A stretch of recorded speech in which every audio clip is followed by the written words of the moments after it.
Ore comigo, por favor. Deus, em nome de Jesus, nós te agradecemos por tudo que o Senhor fez ontem aqui. Te agradecemos porque o Senhor falou no nosso coração, porque o Senhor moveu algumas coisas, Deus, que foram sensacionais, pelo menos no meu coração. E que o Senhor possa continuar, Senhor, aquilo que o Senhor começou ontem, hoje aqui.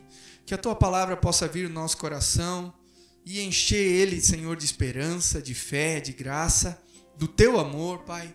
Encher o nosso coração de alegria, porque a Tua palavra fala que a presença do Senhor nos enche de alegria. Em nome de Jesus, que o nosso coração seja sempre essa terra boa, que a Tua palavra vai frutificar cada dia mais. Em nome de Jesus. Em nome de Jesus. Amém. Amém. Então, assim, a gente ainda está na nossa série de plantação, de fundamentos. Semana passada, eu ministrei aqui uma palavra que era sobre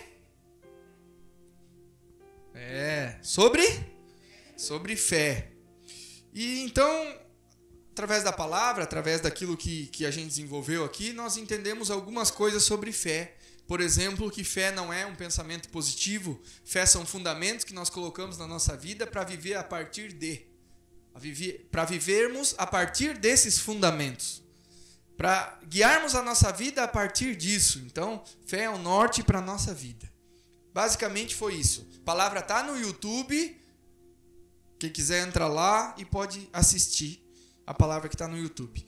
Então, seguindo isso, hoje eu quero falar sobre algo que anda bem pertinho de fé em termos de conceito bíblico, em termos de entendimento cristão e em termos também daquilo que eu quero colocar para essa igreja como um fundamento que nós temos enquanto igreja, como um fundamento de conhecimento, como um fundamento que a gente vai colocar todas as outras coisas em cima disso que a gente está plantando, desses temas que nós estamos falando agora, sobre fé, sobre oração, sobre arrependimento, sobre o Evangelho, a órbita do Evangelho, nós falamos aqui, enfim, todos os outros temas que a gente está fazendo nessa série, fundamentos, porque a nossa igreja, como ela é uma igreja nova, então várias pessoas que já são cristãs, outras que estão chegando agora, então nós precisamos alinhar isso para que nós possamos entender qual é a visão da nossa igreja, qual é o fundamento que a nossa igreja crê, e a partir disso, então, começar a funcionar no sentido de dons, no sentido de ministério, começar a funcionar enquanto liderança,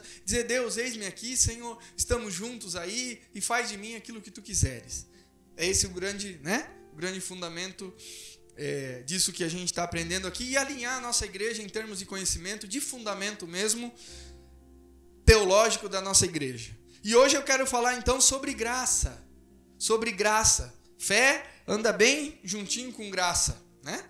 E eu queria que vocês abrissem, o Giga vai estar colocando para nós ali também, na versão NVI, né? NVI. Romanos capítulo 3. Se você puder, abra a sua Bíblia. Romanos capítulo 3. Eu vou falar um pouquinho aqui. Romanos capítulo 3. Talvez um pouquinho do 4. Um pouquinho do 5. E a gente vai desenvolver a ideia a partir disso. Esse negócio que se chama graça. E que, tanto no tempo bíblico quanto hoje, nós temos sérias dificuldades para entender graça. Sérias dificuldades. E eu vou falar um pouquinho por que isso também. Romanos capítulo 3. Eu quero ler com vocês a partir do versículo 21. Certo? 3, 21. 3, 21. Está aqui, né? Mas agora se manifestou uma justiça que provém de Deus, independentemente da lei, da qual testemunham a lei e os profetas. Justiça de Deus mediante a fé em Jesus Cristo para todos os que creem. Não há distinção, pois todos pecaram, estão destituídos da glória de Deus, sendo justificados gratuitamente por sua graça, por meio da redenção que há em Cristo Jesus. Deus o ofereceu como sacrifício para propiciação mediante a fé pelo seu sangue, demonstrando a sua justiça. Em sua tolerância, havia deixado impunes os pecados anteriormente cometidos, mas no presente demonstrou a sua justiça, a fim de ser justo e justificador daquele que tem fé em Jesus. E eu queria pular lá para o 31, que ele fala: anulamos então a lei pela fé? De maneira nenhuma. Ao contrário, confirmamos a lei. Qual que é o contexto que Paulo está falando aqui? Paulo, ele escreve essa carta a Roma, muitos têm como uma grande tese de doutorado de Paulo, conceito doutrinário sensacional e fundamental aqui para nós que somos cristãos. E os judeus, então, como Jesus veio para eles inicialmente, estavam naquela questão assim: não. Nós seguimos a lei, vivemos pela lei, somos justificados pela lei. E Paulo, ele vai desenrolando aqui, desenvolvendo uma ideia e quebrando isso. Por isso que ele começa: agora se manifestou uma justiça que provém de Deus, independentemente da lei, a qual testemunho. E aí depois ele fala: pois todos pecaram e estão destituídos da glória de Deus. Ou seja, a partir de Jesus, dessa nova aliança, não há mais judeus separados de gentil. Agora somos um povo só. Paulo vai falar na outra carta, se eu não me engano é Gálatas, que ele fala, né? De dois povos ele fez um. Então, Jesus, ele vem unificar, ele vem trazer essa nova aliança. E Paulo, ele está discorrendo aqui sobre isso e está dizendo, e ele está falando aqui sobre graça. Porque o que acontece? E eu falei que nós temos uma dificuldade para entender isso. Por quê? Porque o nosso coração, o nosso ser, a nossa mente, nós normalmente voltamos para coisas que estão, que são voltadas para nós no sentido de, não queria dizer troca, mas vou dizer troca. Que a gente faz alguma coisa e recebe outra em troca. E essa era a questão dos judeus. Os judeus, eles criam na lei e obedeciam à lei, uma cultura de séculos. E para eles estavam sacrificando, eles eram doutores da lei, então para isso era o suficiente. Jesus vem e quebra isso. E Paulo vai dizer, e Jesus vai dizer, que pela lei ninguém é justificado. A lei, ela é um norte para nós, ela é como se fosse uma placa de uma rua. Ó, aqui, essa rua aqui é número tal e ela segue para tal lugar. É uma placa. Quando a gente vai para uma cidade. Mas nós não pegamos a placa e carregamos nas costas, certo?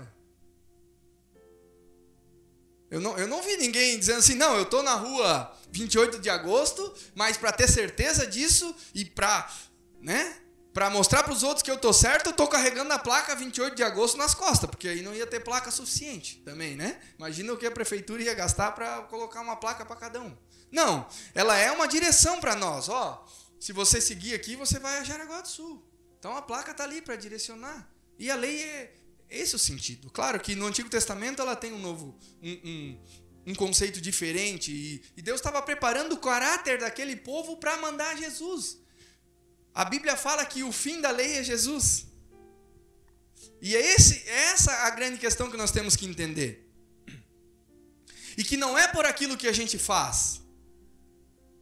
Mas a gente já vai entender o não é aquilo por aquilo que a gente faz.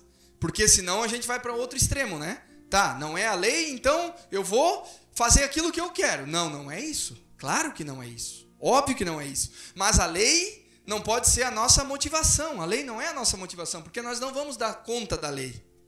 A lei vai nos condenar. Nós não vamos dar conta dela. Amém? Estamos entendendo? E como fica assim? O nosso coração dizendo assim: nossa, uma vez uma pessoa falou assim para mim: mas pastor, eu preciso fazer alguma coisa, né?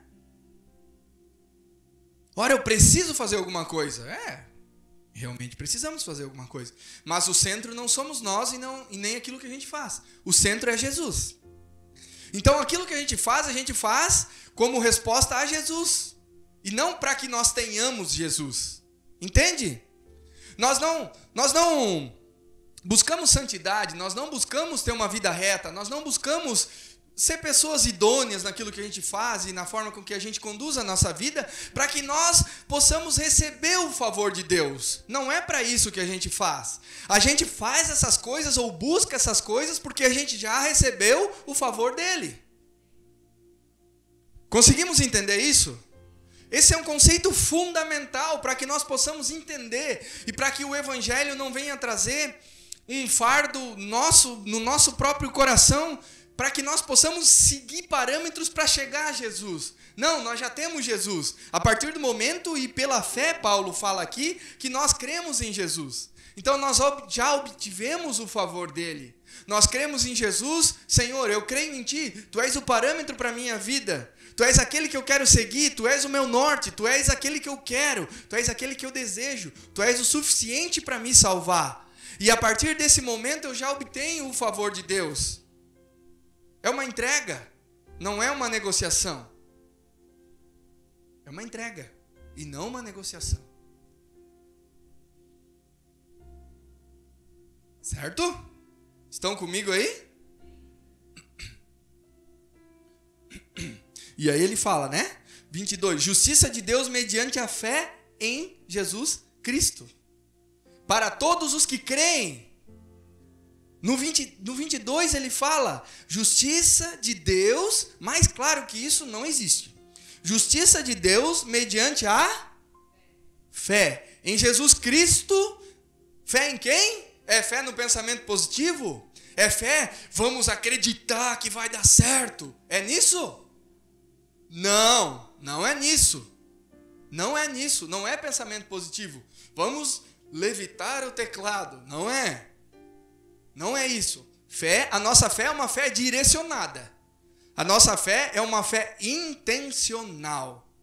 Intencional. No sentido de que eu dirijo, eu coloco a minha esperança em Jesus.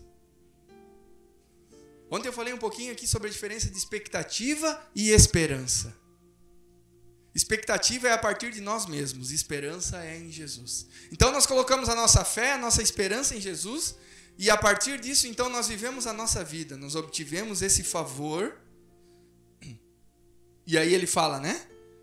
Justiça mediante a fé em Jesus Cristo para todos os que creem. Não há distinção. E aí ele vai falar aqui, ó judeus, vocês acham que há distinção? Não há. Paulo sendo judeu, certo? Pois todos pecaram e estão destituídos da glória de Deus. Sendo justificados, qual é a palavra agora? Não há negociação. Gratuitamente por sua graça, favor imerecido, por meio da redenção que há em Cristo Jesus.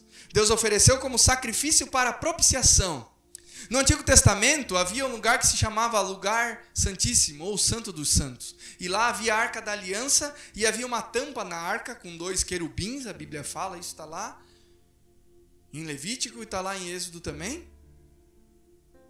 E essa tampa era a tampa da propiciação, que ela significa, em hebraico, ela significa cobrir pecado, significa o nome dela. Então essa tampa era uma tampa que ficava ali, que era para cobrir os pecados. Então os sacrifícios, o sangue dos animais eram jogados lá dentro daquela arca, tampado com aquela tampa que se chamava propiciatório, certo? E então os pecados eram perdoados daquele povo, mas isso era feito ano após ano. E aí Jesus vem e fala o quê? No 25, Deus ofereceu como sacrifício para a propiciação. Não há mais essa tampa, não tampa mais os pecados, extingue pecado. Os pecados, a Bíblia fala que Deus, ele joga os nossos pecados no mar do esquecimento a partir do momento que nós estamos em Jesus. Não há mais essa tampa, não há mais propiciatório. O que há agora é o sangue de um novilho sem mancha e sem mácula, Jesus, que foi derramado em nós uma vez por todas pelos nossos pecados. E com isso, ele permite que nós possamos ter novamente um relacionamento com Deus. Gente, isso aqui, além de fundamental, é algo sensacional e que deve encher o nosso coração de alegria, porque isso muda a nossa descendência, porque nós éramos descendência de Adão e agora somos de Jesus. Muda o nosso DNA, porque nós éramos filhos de Adão e agora somos filhos de Jesus. Muda o sangue que corre nas nossas veias? Porque o sangue era um sangue de pecado e agora é um sangue de alguém que derramou o seu próprio sangue e nós podemos ter um relacionamento de novo com Deus. Isso é sensacional, é maravilhoso. Nós deveríamos agora estar pulando aqui. Pulando e saltando e... Cuidado com as cadeiras. Que elas quebram bem fácil, né? Sendo justificados gratuitamente por sua graça, por meio da redenção que há em Cristo Jesus. Deus ofereceu como sacrifício para a propiciação, mediante a fé pelo seu sangue, demonstrando a sua justiça em sua tolerância. Daí ele fala, né? Em sua tolerância havia deixado impunes os pecados anteriormente cometidos. O que ele está falando aqui? Ele está falando que as pessoas que pecaram até então mereciam a morte. E aí Paulo está dizendo, até agora deixou impunes. Porque eles não tiveram diretamente a morte. Eu estou falando de uma morte física. E é por isso que os animais eram sacrificados. Porque, na verdade, quem era para ter sido sacrificado eram as pessoas que pecaram. Porque a Bíblia fala que o pecado... O que o pecado faz? Gera morte. Então, como as pessoas não eram sacrificadas, sacrificavam animais. Porque a Bíblia fala que sangue deveria ser derramado. É massa, né? E aí ele fala, mas no presente demonstrou a sua justiça a fim de ser justo e justificador daquele que tem fé em Jesus. Jesus. E aí a gente fala de graça e fica naquela questão, né? Então se é pela graça eu posso viver como eu quero. Não, porque a partir do momento que nós temos um Deus, que nós temos Jesus, que nós temos um Rei. E aí eu anotei aqui uma frase que fala assim,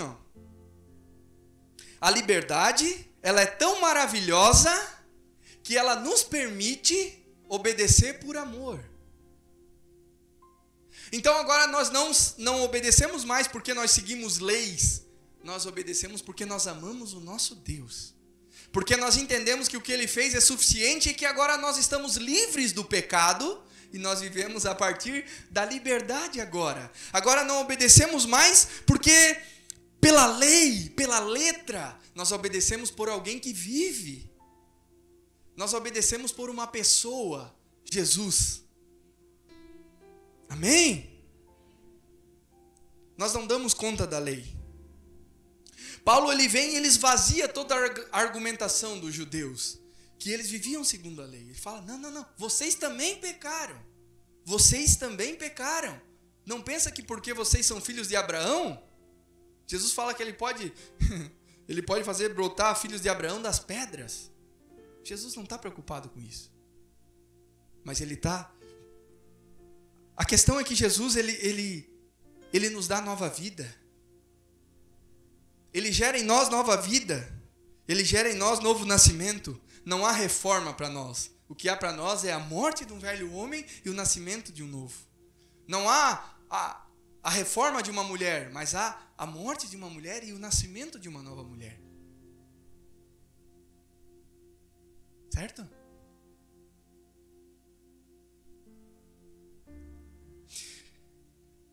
A questão aqui é... Tem um programa, não sei, alguém já assistiu uma série de TV que se chama NCIS? Alguém já assistiu essa série?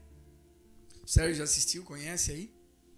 Ela é uma série que eu particularmente gosto muito, já assistia bastante. Hoje é meio raro, né? Eu tenho um tempo para sentar e assistir, né? Mas... Dois, né, Sérgio?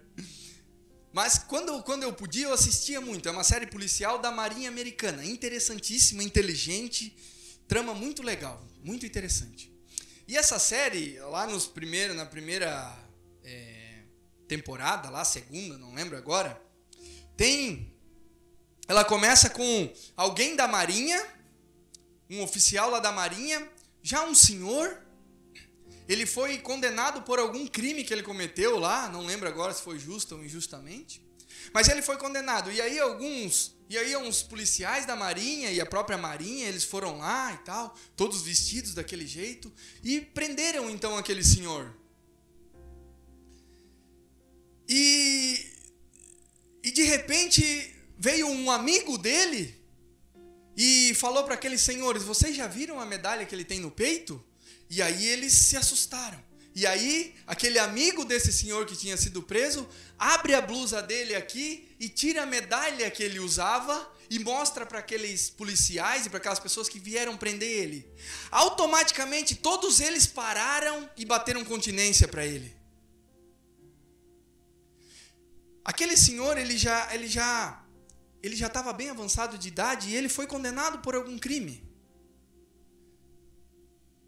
E o valor não estava nele, estava na medalha. Que era uma medalha de honra por uma guerra que ele foi um herói de guerra. E eu quero trazer esse exemplo e essa ilustração para dizer para você e para mim, não é por causa de mim e nem por causa de você, por causa do valor que está em nós, mas é da medalha. É da medalha, é de Jesus. Não é por mim e por você, não é porque eu sigo ou não sigo a lei, mas é porque o que ele fez é que importa. E quando abre o nosso peito, a medalha que tem ali é a medalha de alguém que está sendo justificado, santificado, que teve o seu sangue derramado em meu favor e ao seu favor. É sensacional isso. A Bíblia fala em 1 Coríntios 5:21, fala assim: aquele que não conheceu o pecado, o fez pecado por nós, para que nele fôssemos feitos justiça de Deus. Sabe o que isso quer dizer? O Timothy Keller tem uma frase que ele fala assim, ó: Jesus morreu na cruz como se tivesse feito todo o pecado que fizemos. Olha só essa frase.